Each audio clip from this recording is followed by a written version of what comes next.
신앙 고백 우리 하겠습니다. 나는 전능하신 아버지 하나님 천지의 창조주를 믿습니다. 나는 그의 유일하신 아들 우리 주 예수 그리스도를 믿습니다. 그는 성령으로 잉태되어 동정녀 마리아에게서 나시고 본디오 빌라도에게 고난을 받아 십자가에 못 박혀 죽으시고 장사된 지 사흘 만에 죽은 자 가운데서 다시 살아나셨으며 하늘에 오르시어 전능하신 아버지 하나님 우편에 앉아 계시다가 거기로부터 살아있는 자와 죽은 자를 심판하러 오십니다. 나는 성령을 믿으며 거룩한 공교회와 성도의 교제와 죄를 용서받는 것과 몸의 부활과 영생을 믿습니다. 아멘. 524장 우리 찬송하고 말씀을 봅니다.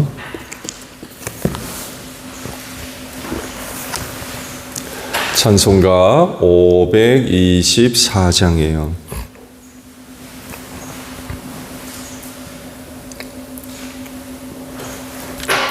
갈 길을 밝히 보이시니 주 앞에 빨리 나갑시다. 우리를 찾는 구주 예수 거더라 하시네.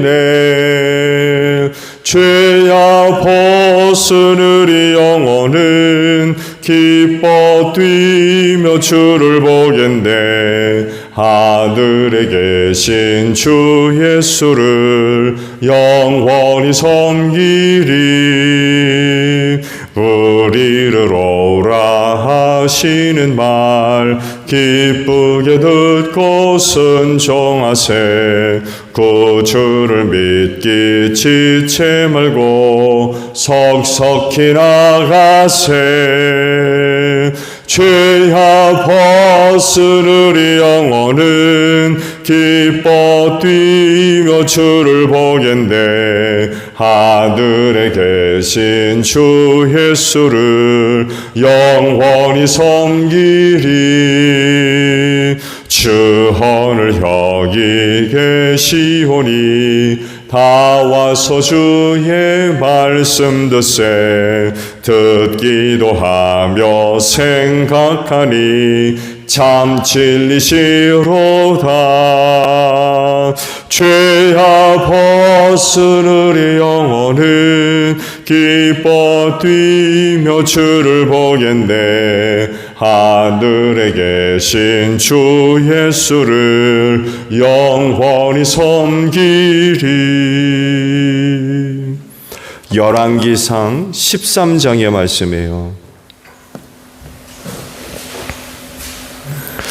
열왕기상 13장 1절에서 10절까지 말씀입니다. 여로보암이 제단 곁에 서서 막 분향을 하려고 하는데 바로 그때 하나님의 사람이 주님의 말씀을 전하려고 유다로부터 베델로 왔다. 그리고 그는 그 제단 쪽을 보고서 주님께 받은 말씀을 외쳤다. 제단아 제단아 나주가 말한다. 다윗의 가문에서 한 아들이 태어난다. 그 이름은 요시야다. 그가 너의 뒤에 분향하는 산당의 제사장들을 너희 위에서 죽여서 제물로 바칠 것이며 또 그가 너희 위에서 이 제사장들의 뼈를 태울 것이다. 바로 그때 그는 한 가지 징표를 제시하며 이렇게 말하였다. 이것은 나 주가 말한 징표다. 이 제단이 갈라지고 그 위에 있는 재가 쏟아질 것이다. 여로보암 왕은 하나님의 사람이 베델에 있는 제단 쪽에 대고 외치는 말을 듣고 제단 위로 손을 내밀면서 저자를 잡아라 하고 소리를 쳤다. 그러자 그 사람에게서 내어 뻗은 여로보암의 손이 마비가 되어서 다시 오므릴 수 없었다.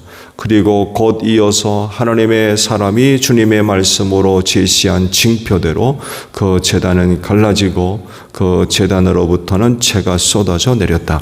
그러자 왕은 하나님의 사람에게 제발 그대의 주 하나님께 은총을 빌어서 내 손이 회복되도록 기도하여 주시오 하고 청하였다.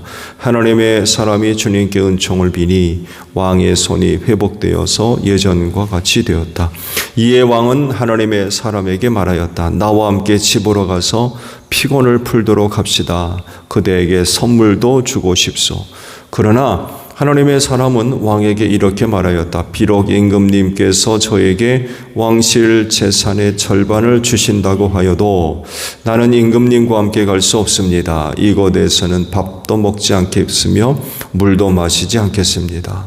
주님께서 나에게 명하시기를 밥도 먹지 말고 물도 마시지 말고 온 길로 되돌아가지도 말라고 하셨습니다. 그런 다음에 그는 베델에 올 때 온 길로 돌아가지 않고 다른 길로 돌아갔다. 아멘. 오늘 아침에는요 9절에 있는 말씀을 함께 나누려고 그래요. 주님께서 나에게 명하시기를 밥도 먹지 말고 물도 마시지 말고 온 길로 되돌아가지도 말라고 하셨습니다. 라는 말씀입니다. 오늘 주신 말씀은 무명 선지자의 그 사역이 이제 기록이 되어 있죠. 말씀을 보신 대로 그가 누군지 몰라요. 이름도 기록되어 있지를 않습니다. 알려진 것이 하나 있다면 남유다로부터 왔다는 것입니다. 그리고 북이스라엘 사람은 아니라는 거죠. 남유다에 있는 그 어느 누군가가 하나님의 말씀이 임해서 그 말씀을 이제 베델 제단에 와서 선포하기 위해서 찾아왔던 거죠. 사실 무명 선지자의 이와 같은 행동은 무척이나 위험스러운 행동이라고 할 수 있죠. 왜냐하면 남유다와 북이스라엘의 관계가 좋지가 않아요. 갈라진 지 얼마 되지 않지만 그동안 둘 사이에 있었던 여러 가지 일들도 그렇고 특히 여로보암의 그런 그 생각과 마음이 굉장히 부정적이에요. 하나님도 버렸고 또 남유다와의 관계를 완전히 단절시켜버린 그런 상황이었기 때문에 둘 사이의 관계가 험악하다고 할 수 있고 전쟁에 나도 언제든 나도 이상하고 없는 그런 상황이기도 합니다. 이미 벌써 전쟁이 일어날 뻔했죠.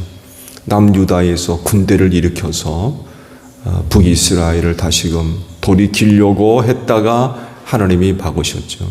이건 내가 한 일이니까 전쟁하지 말아라 해가지고 남유다 백성들이 결국 전부 해산하는 이런 일들이 있었기 때문에 이런 상황이라고 하면 둘 사이가 최악으로 치달을 수밖에 없죠. 이런 상황에서 무명의 선지자가 하나님의 말씀을 전달하기 위해서 베델로 왔다라고 하는 건 굉장히 위험스러운 그런 행동이었고요.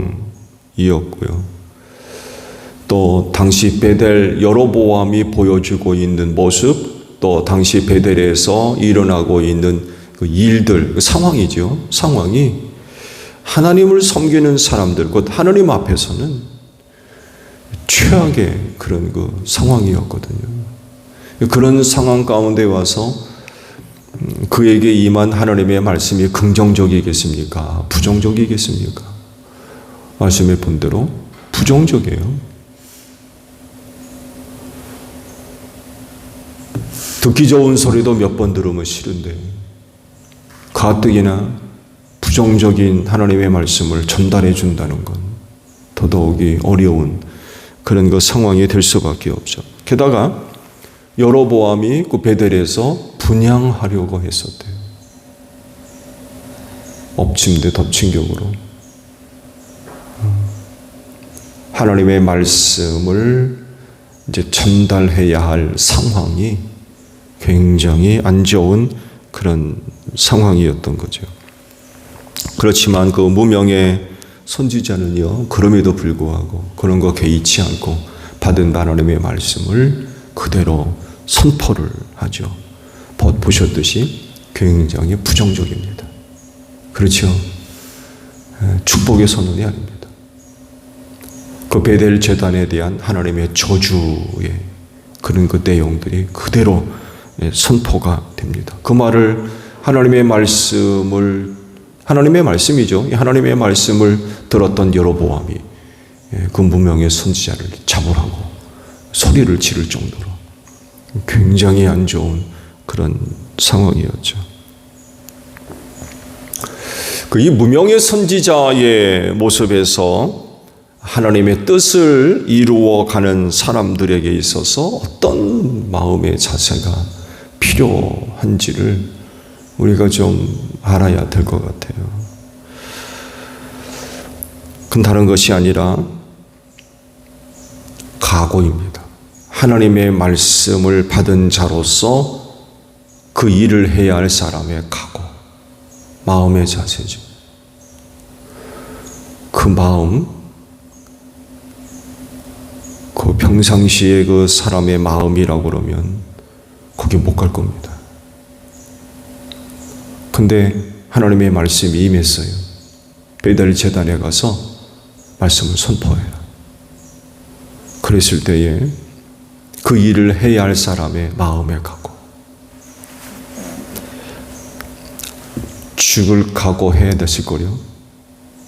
그야말로 죽으면 죽으리라. 이런 각오가 아니면 거기 못 가요. 무슨 일이 벌어질지 모르거든요. 매우 부정적인 상황이라고 하면 메시지 역시 부정적이지 않을 수가 없죠. 그런 곳에서 사역을 한다는 건 결코 쉽지가 않죠. 그렇지만 일이 맡겨졌어요. 너희에게만 말씀 베델에 가서 선포해라. 각오 단단히 하고 갔을 겁니다. 각오 단단히 하고.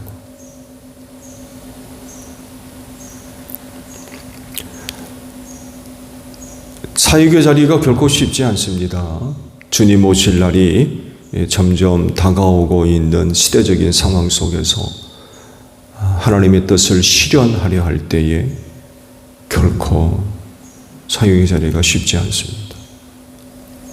각오 단단히 해야 됩니다. 무슨 일이 있어도 내게 주신 사명, 사역 끝까지 감당하고자 하는 마음가짐 필요해요. 내가 무슨 일을 당하더라도, 내가 이 일을 하다 무슨 일이 있어도 끝까지 일을 마치는 마음가짐. 이런 모습을 그에게서 발견할 수가 있어요. 다른 하나는 순종입니다. 베델의 우상 제단에 대해서 저주를 선포할 것을 명령을 하셨죠. 그리고 그 이후 그가 어떻게 행동해야 되는 것까지도 말씀을 하셨다고 그러죠. 뭐예요? 밥도 먹지 말고 물도 마시지 말고 왔던 길로 돌아가지도 말아라. 이후 그가 어떻게 행동해야 하는 것까지도 하나님이 말씀하셨어요. 그게 뭐 대단한가 할지는 모르지만 오늘날과 같은 상황이 아니에요. 웬만하면 거의 도보로 움직였어요. 오늘은 차 타고 멀면 비행기 타고 얼른 갔다 올라오면 되잖아요. 옛날에는 그렇지 않았어요. 거의 도보입니다. 조금 나오면 나귀를 타든지 그 정도였어요. 나귀 타고 왔다고는 하지 않았습니다. 걸어온 것 같아요.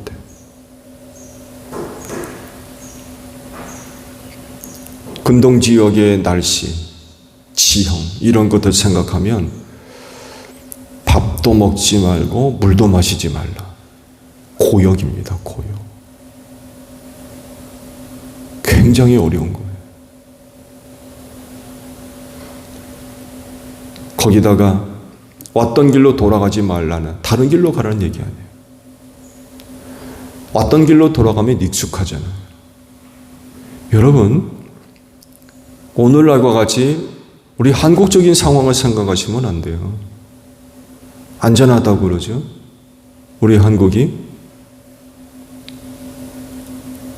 근데 그때까지만 해도요, 길에 강도를 만날 가능성이 굉장히 컸어요. 가다 오다 무슨 일을 당할지 몰라요.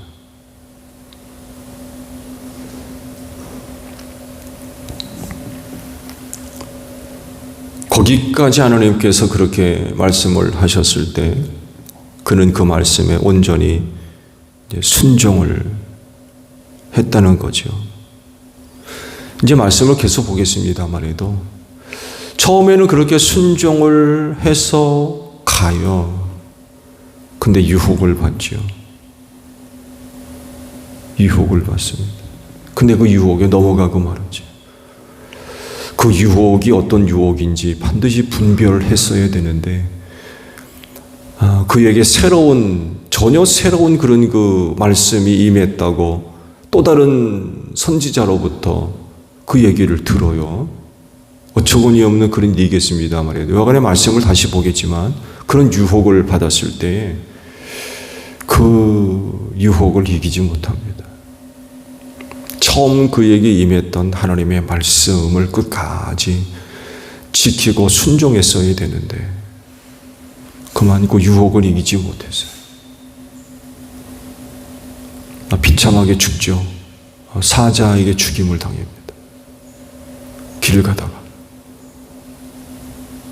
안타까운 일이 벌어졌습니다만 해도 여하간 그 전까지는 그는 하나님께서 이렇게 하라 저렇게 해라 하시는 말씀에 끝까지 순종을 합니다. 하나님의 뜻을 이루어야 할 사람들에게 이 순종이라고 하는 건 굉장히 중요해요. 순종해서 왔잖아요. 이 순종이 왜 중요합니까? 하나님께 영광 돌리는 일에 있어서 이 순종이 빠질 수가 없기 때문에 그래요. 하나님이 맡겨주신 일을 하면서 그 일을 하는 사람이 순종하지 않는다? 내 마음대로 내 뜻대로 한다? 하나님 영광 받을 수가 없어요.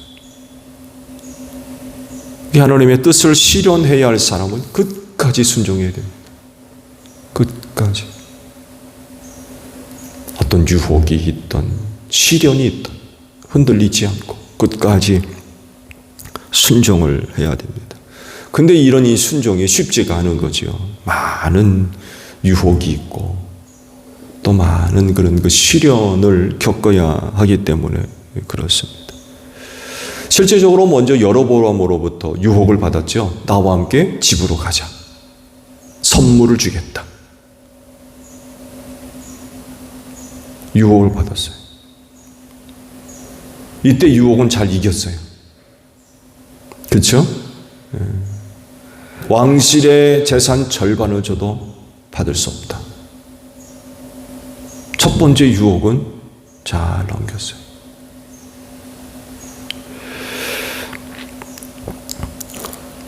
많은 유혹들이 있기 때문에 하나님의 뜻을 실현해야 할 사람들은 철저하게 하나님께 순종해야 됩니다. 사람에게가 아니라 하나님께 순종해야 돼요. 하라 하시는 대로 해야 돼요. 그래야 그 일을 통해서 하나님이 영광 받으십니다. 불순종하면 하나님께 영광 돌릴 수 없어요. 그 영광 내가 갖게 될 겁니다.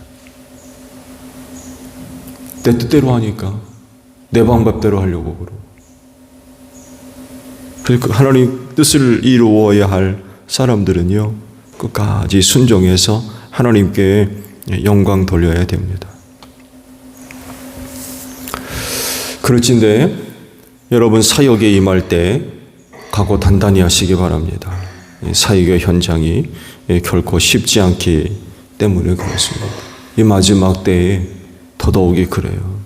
무슨 일이 있을지 모르기 때문에 각오 단단히 하셔야 됩니다. 그리고 말씀을 드린 대로 끝까지 순종하시기 바랍니다. 유혹이 있기 때문에 그래요. 또 그 일 때문에 많은 시련을 당할 수도 있어요. 흔들리지 말고 넘어지지 말아야 되겠죠. 끝까지 순종할 때에 하나님의 영광을 받을 수가 있습니다. 근데 우리가 유혹에 넘어지게 되면, 유혹에 넘어져서 순종하지 못하게 되면 하나님께 영광 돌리는 일은 불가능한 그런 그 일이 되고 말 것입니다. 오늘 하루도 여러분에게 주어진 또 사역 사명 잘 감당해서 또 하나님께 영광 돌리는 여러분들이 되시기를 바랍니다. 주기도문합니다. 하늘에 계신 우리 아버지, 아버지의 이름을 거룩하게 하시며 아버지의 나라가 오게 하시며 아버지의 뜻이 하늘에서와 같이 땅에서도 이루어지게 하소서. 오늘 우리에게 일용할 양식을 주시고 우리가 우리에게 잘못한 사람을 용서하여 준 것 같이 우리 죄를 용서하여 주시고 우리를 시험에 빠지지 않게 하시고 악에서 구하소서. 나라와 권능과 영광이 영원히 아버지의 것입니다. 아멘. 기도하겠습니다.